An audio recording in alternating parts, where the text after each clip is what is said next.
মাহমুদুল কালিমা তৈবা বলো। কালেমা তয়্যিবা লা ইলাহা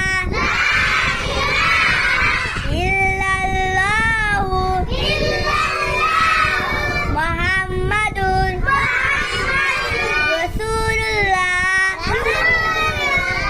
কালেমা তয়্যিবার অর্থ আল্লাহু তাআলা ব্যতীত ইবাদতের উপযুক্ত আর কোন মাবুদ নাই।